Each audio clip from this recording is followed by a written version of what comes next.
Don't touch that line.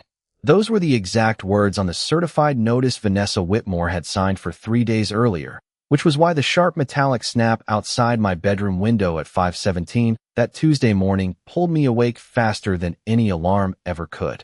Then came another sound. Click. Whir. Silence. I slipped on my jeans, crossed the cold hardwood floor, and looked through the side window. Vanessa stood 20 feet from my house in white sneakers and a navy HOA windbreaker, one hand wrapped around a travel mug, the other pointing toward the gray communications box mounted beside my garage. Next to her was a contractor holding a battery-powered cable cutter. A black line lay across the wet grass like a dead garden hose. Vanessa looked pleased.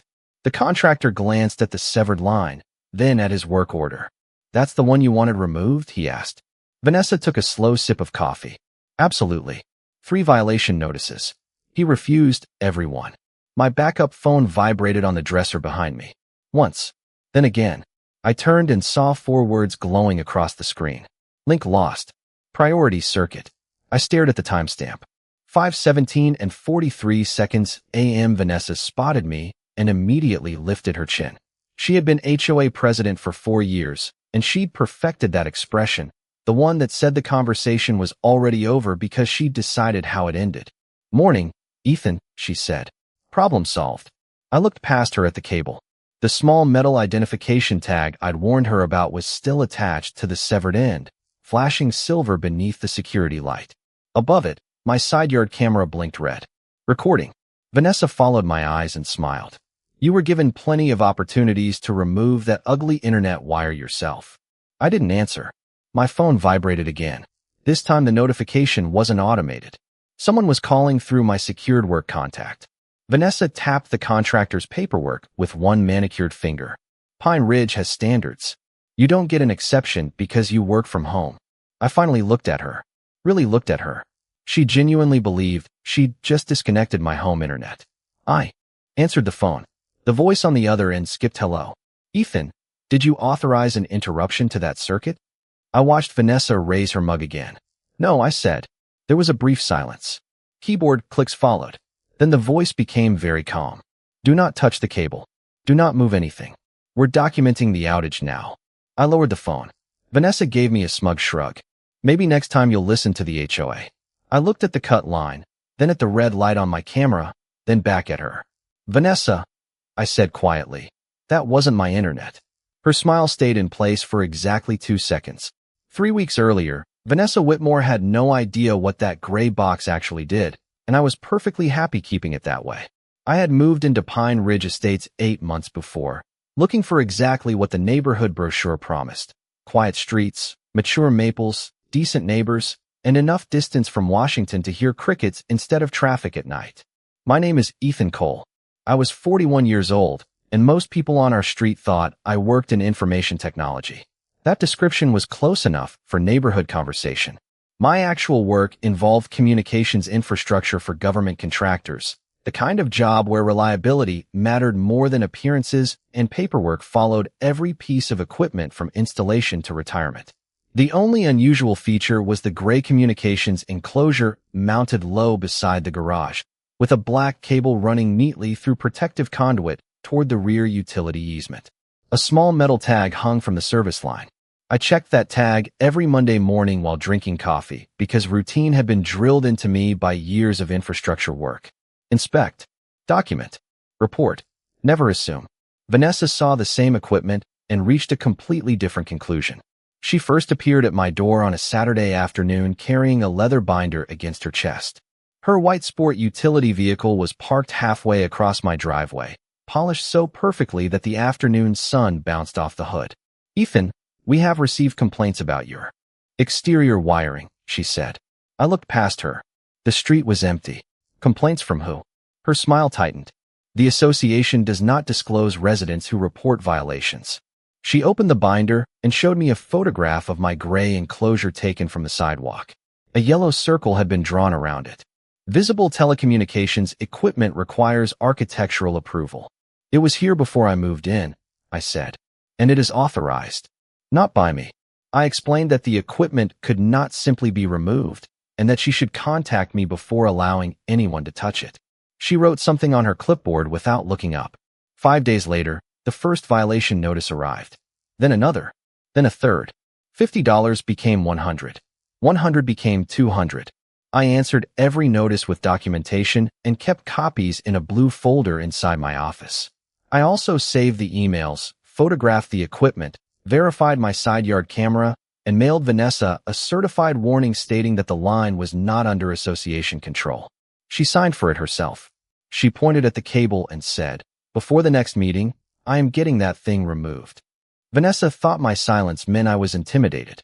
She did not understand that people in my profession learn one lesson early.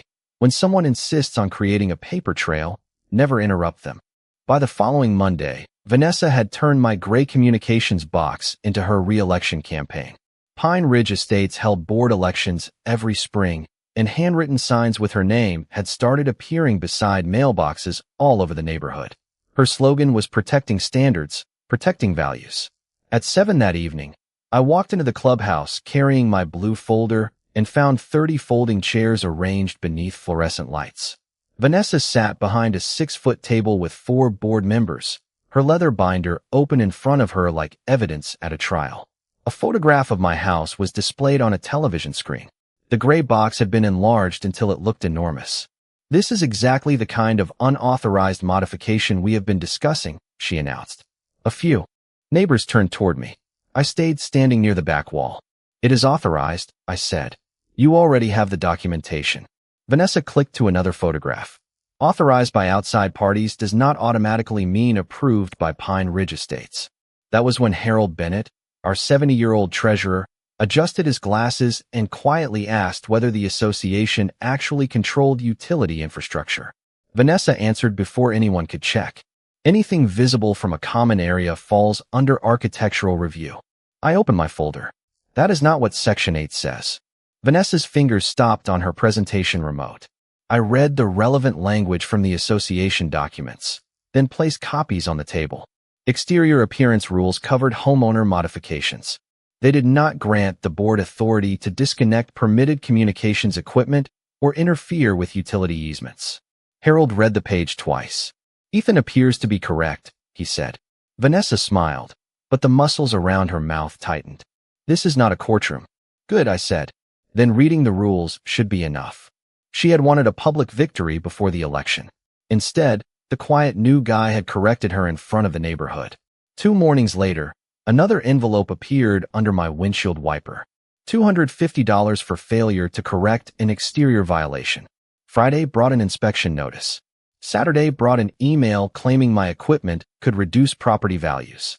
Every document went into the blue folder. Every email went into an archive. Then Vanessa started bringing contractors onto my property line. I saw the first one from my office window measuring the conduit with a tape measure while she stood beside him pointing toward the garage. I walked outside and kept my voice level. "Nobody has permission to alter that equipment." The contractor immediately stepped back. Vanessa did not. "We are evaluating removal options. You received my certified notice. I received your opinion." It was not an opinion. She leaned closer to the gray enclosure without touching it. "You computer people always think everything is more complicated than it is." Then she looked directly at my side yard camera. "Before the next board meeting," she said, "this neighborhood will not have to look at that cable anymore." She turned and walked toward her white sport utility vehicle. Back inside, I downloaded the recording, saved the timestamp, and added it to the folder. Vanessa needed a victory. What she was building instead was a record. I made a 1-page index for the blue folder. Date, sender, claim, response, supporting document. Then I checked the recorded property and utility documents again for any amendment that could possibly support her position. Nothing had changed. The equipment remained authorized, the route remained documented, and Pine Ridge had acquired no new right to alter it. From then on, every new notice had a fixed point of comparison. Vanessa could change the language from appearance to compliance to correction, but she could not change the underlying documents. The next morning, I stopped treating Vanessa like an annoying neighbor and started treating the situation like a documentation problem. At 6:30, I carried my coffee into the office, opened the blinds, and watched pale sunlight crawl across the wet lawns of Pine Ridge Estates. I photographed everything from several angles, recorded the date and time, and checked the side yard camera. Then I opened the blue folder. 3 violation notices. 1 inspection notice. My certified warning. Delivery confirmation with Vanessa Whitmore's signature. Copies of the association rules. Emails. Photographs. Meeting notes. I sent Vanessa one final email. The language was deliberately simple. The communications equipment beside my garage was authorized. The association did not have permission to remove, disconnect, relocate, cut, or otherwise alter it. Any contractor hired by the association should be informed before entering the property. I printed the email and filed it. At 9:14 that morning, Vanessa replied with 6 words. Your objection has been noted, Ethan. Just 6 words that sounded like someone closing a door. That afternoon, my neighbor Harold Bennett walked over while I was checking the mailbox. His loafers scraped softly against the sidewalk, and he kept glancing toward Vanessa's house. She called 3 contractors yesterday, he said. For what? Harold lowered his voice. Removal estimates. Did the board approve that? He shook his head. Not in any meeting I attended. I thanked him and went inside. I did not confront Vanessa. I did not march to the clubhouse.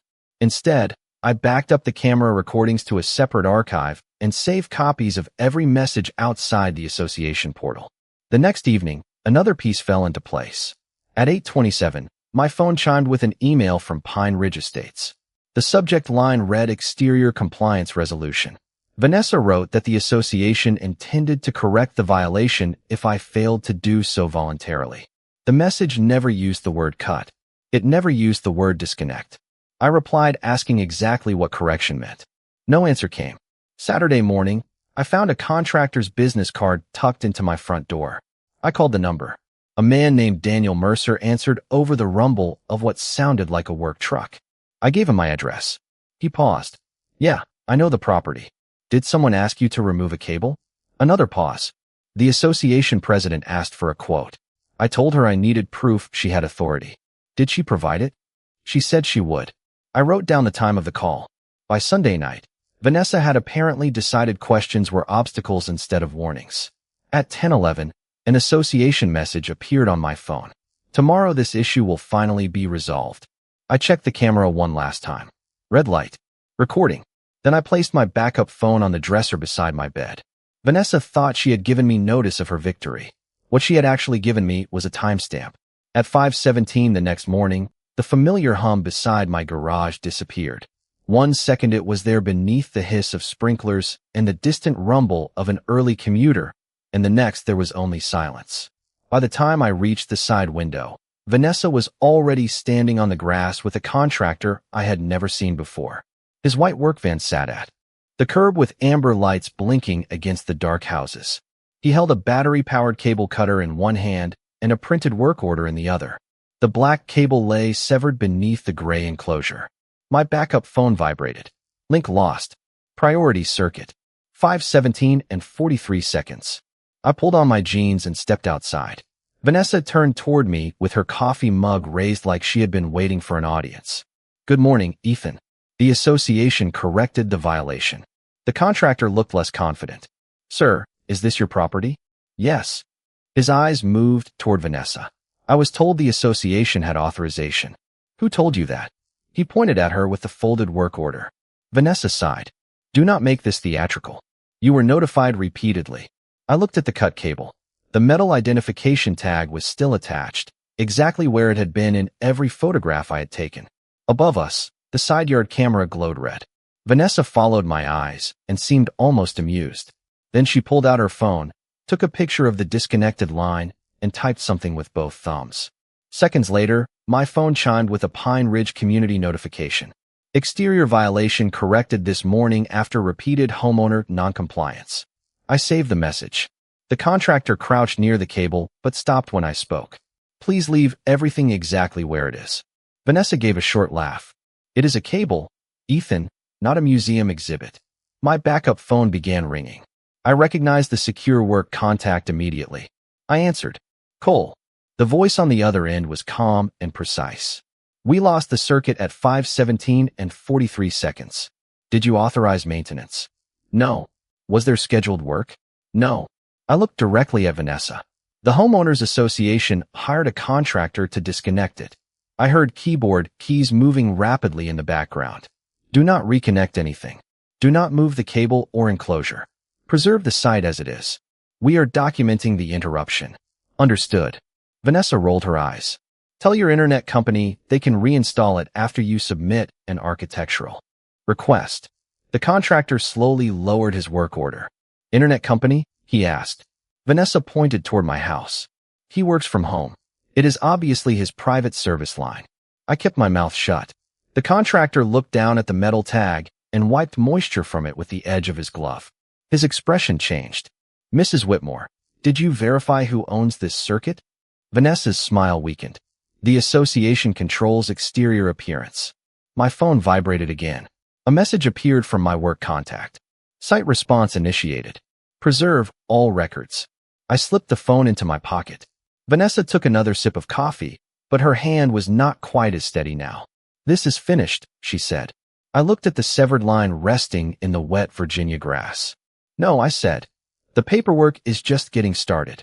11 minutes later, a response vehicle arrived, and it was not from an internet company. A dark government fleet sport utility vehicle rolled quietly into Pine Ridge Estates and stopped behind the contractor's van. Just two communications officials stepping onto the pavement with identification badges clipped to their jackets and the focused expressions of people who already knew exactly why they were there. Vanessa watched them approach and folded her arms. The older official introduced himself as Daniel Reeves and asked everyone to remain clear of the equipment. Vanessa immediately stepped forward. I am Vanessa Whitmore, president of the Pine Ridge Estates Homeowners Association.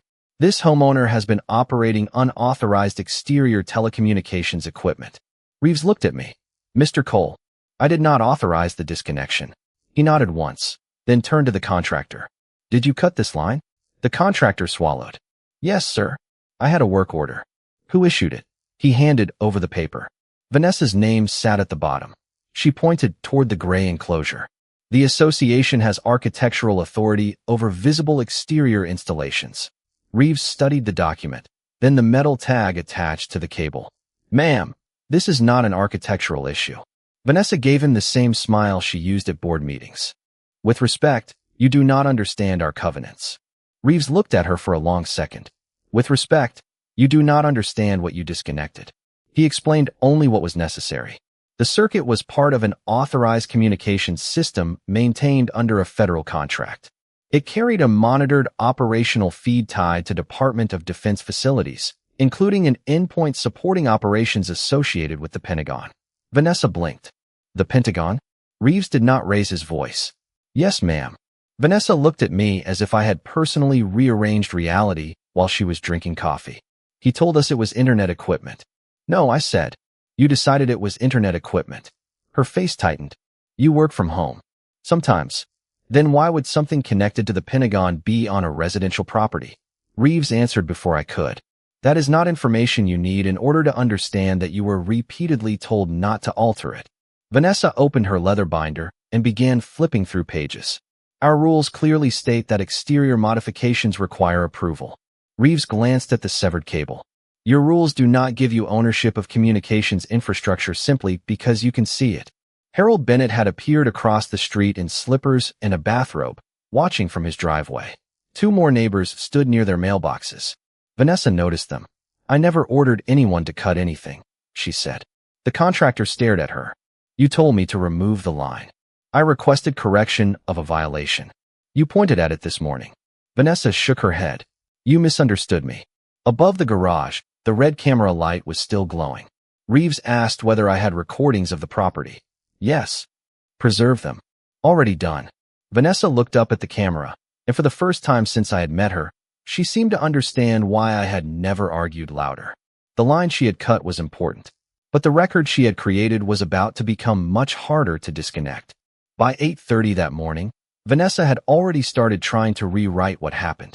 I knew because Harold called me from the clubhouse parking lot while I was sitting at my kitchen table with the blue folder open beside a cup of coffee that had gone cold. Ethan, he said, she just sent the board a statement saying the contractor acted independently. Did she mention the work order? I asked. Harold went quiet. No. 20 minutes later, The community post Vanessa had published after the cable was cut disappeared. Exterior violation corrected this morning after repeated homeowner noncompliance. Gone. Too bad for her. I had saved it the moment it appeared. At 9:12, another email arrived.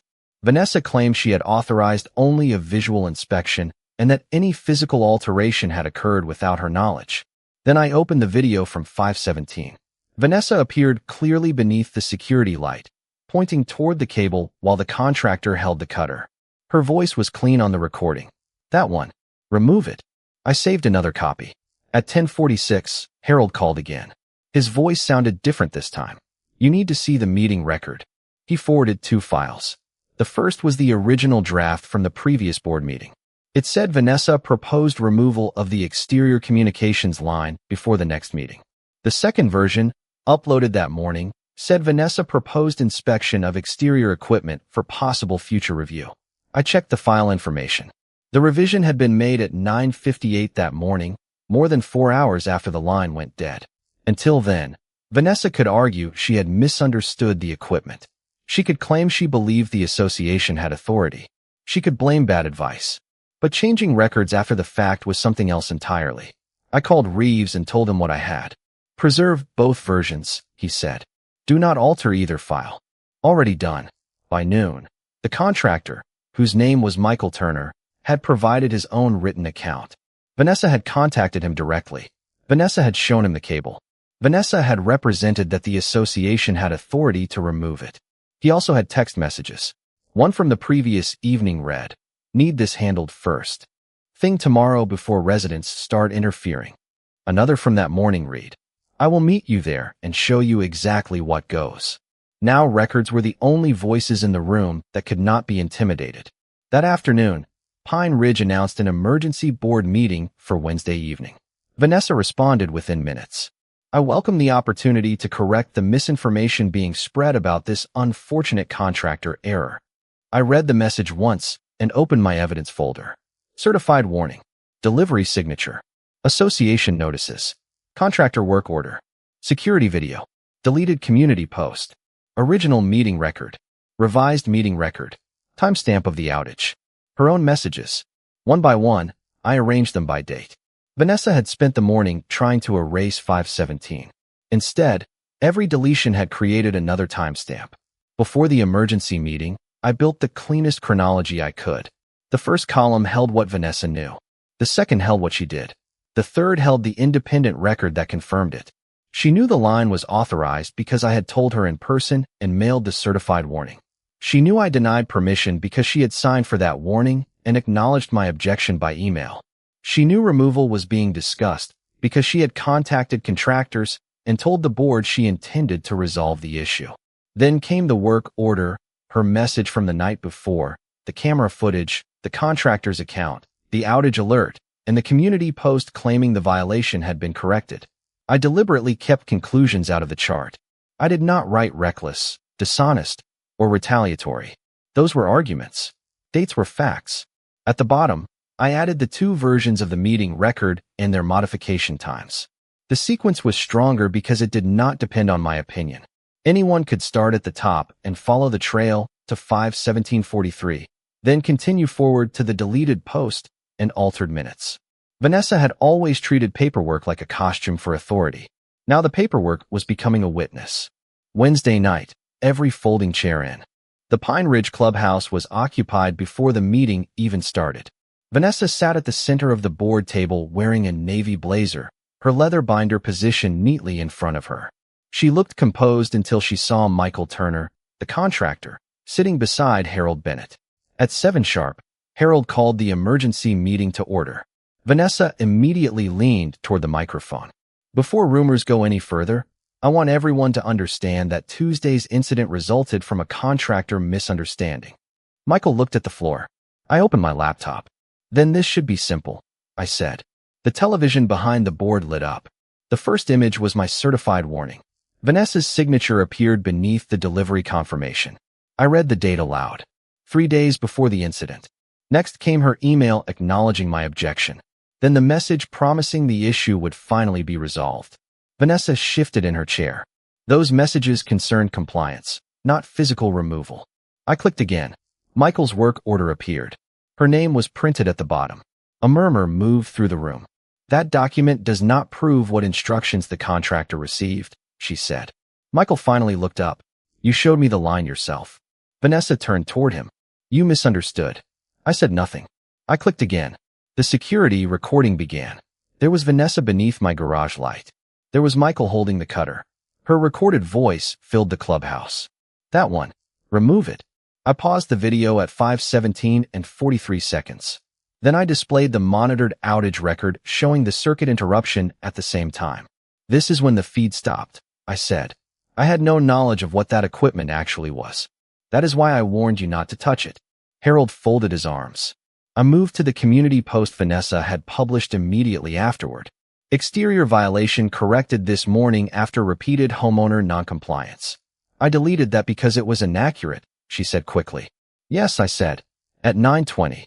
Then came the two meeting records. Original version, proposed removal. Revised version, proposed inspection. I placed their modification times side by side. 9:58 that morning. Harold leaned toward his microphone. Vanessa, did you change the official meeting record after the incident? For the first time all evening, she had no immediate answer. The silence stretched beneath the electric hum of the lights. Finally, she said, I clarified the wording. Harold looked around the table. Without board approval?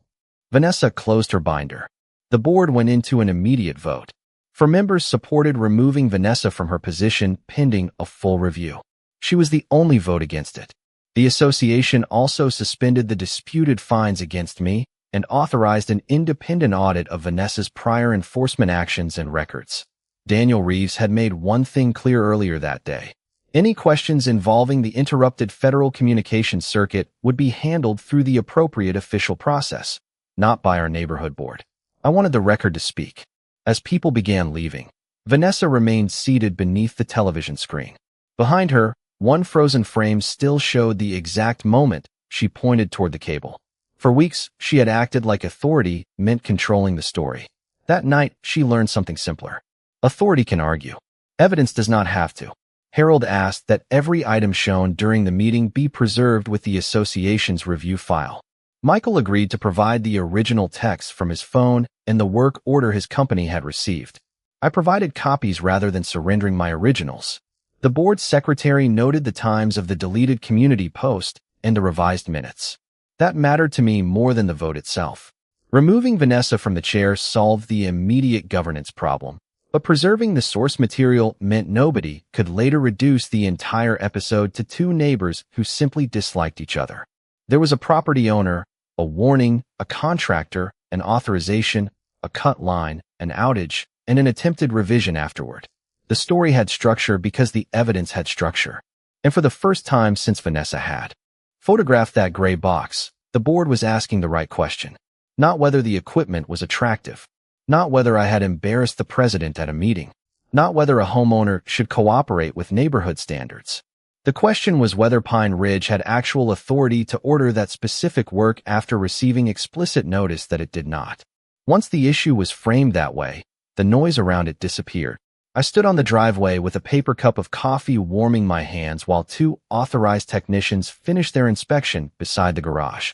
When the connection came back online, the gray enclosure made the same faint hum I had heard every morning before Vanessa decided it offended her sense of neighborhood beauty.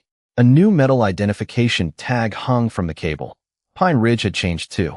Harold Bennett was serving as acting president while the board completed its review. At the first meeting under his leadership, the association adopted a simple policy requiring documented ownership and written authorization before any board member or contractor could interfere with utility or communications infrastructure. My fines disappeared. The violation notices were withdrawn.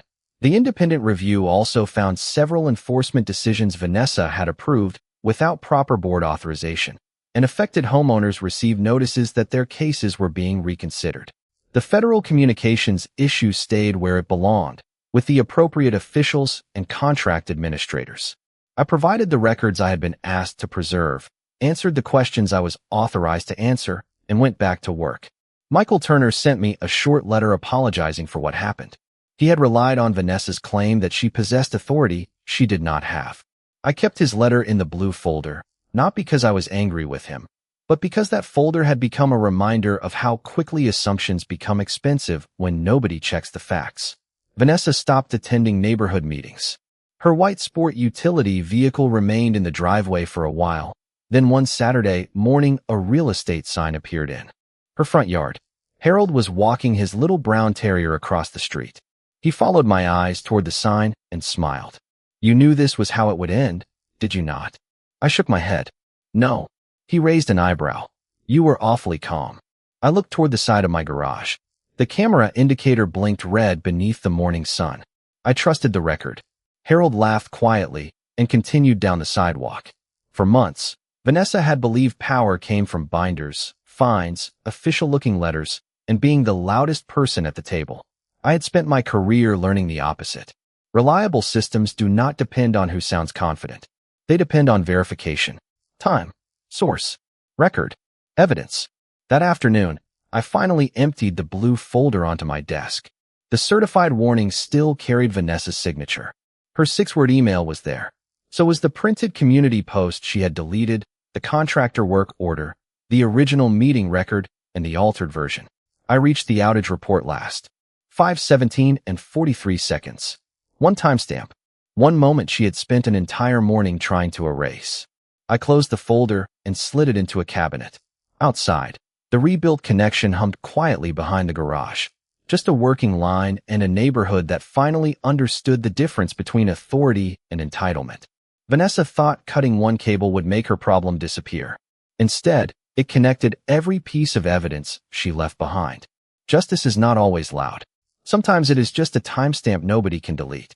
If an HOA president ignored your certified warning, sent a contractor onto your property, and then tried to rewrite the record after cutting protected communications infrastructure, what would you do first? Tell me in the comments. And if you enjoy stories where arrogance collides with cameras, documents, timestamps, and consequences nobody expected, subscribe and turn on notifications. Because sometimes the strongest response is not revealing everything you know. It is preserving the original file, keeping the signed notice, saving the deleted post, and letting the person who crossed the line discover that every attempt to erase the truth created another record.